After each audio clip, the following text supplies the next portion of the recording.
MGNরেগার নাম পরিবর্তনের প্রতিবাদে ত্রিপুরা কংগ্রেসের বৈঠক, কেন্দ্রের বিরুদ্ধে তোপ দাগলেন সুদীপ রায় বর্মন।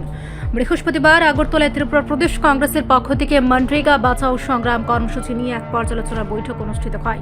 বৈঠকে উপস্থিত ছিলেন প্রদেশ কংগ্রেস সভাপতি আশিস কুমার সাহা, কংগ্রেস বিধায়ক সুদীপ রায় বর্মন সহ অন্যান্য নেতৃবৃন্দ।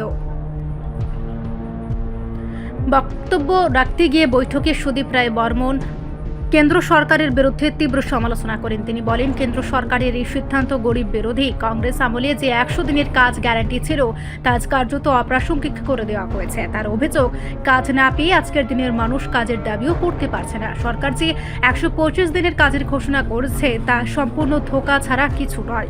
বর্মন আরও বলেন, ইউপিএ জামানায় যে আইনগুলি সাধারণ মানুষের স্বার্থে প্রণয়ন করা হয়েছিল তখন বিজেপি তার বিরোধিতা করেছিল। আজ মোদী কেবল নামমাত্র প্রধানমন্ত্রী, দেশ আসলে চালাচ্ছে বড় বড় ব্যবসায়িক গোষ্ঠী। ये तो अदानी ने बोलते शुरू कर रहे, ये तो मनमोहन सिंह, सोनिया जी, राहुल जी वगैरह मेरा हम लोगों को तो बात सुनता ही नहीं। षड्यंत्र करना है, झूठ मूठ का आरोप लगाना है, समस्त मीडिया गुलोके कंट्रोल करलो, खबर कागज गुलोके कंट्रोल करलो, तारा शेयर होल्डर होते शुरू करलो। Commonwealth games, 2G spectrum, 4G spectrum, কয়লা, সব দল সিপিএম থেকে আরম্ভ করে বিজেপি সমস্ত দল আকাশ পাতাল সমস্ত কংগ্রেস চুরি করে নিয়েছে। এখন সুরেশ কামালে কিছু দিন মারা গেলেন, ক্লিন চিট। কয়লা ঘোটালা, ক্লিন চিট।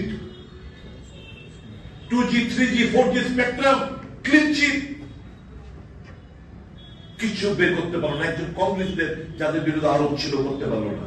কিন্তু ততক্ষণে এই ষড়যন্ত্রে, কারণ গরিব কংগ্রেস, গরিব মেহনতি মানুষ, শ্রমিক অংশের মানুষ, তাদের কল্যাণার্থে স্কিমগুলো, আর মোদী সরকার এই কর্পোরেটদের স্বার্থে এই স্কিম আনতে শুরু করলো। পার্থক্যটা এই জায়গায়।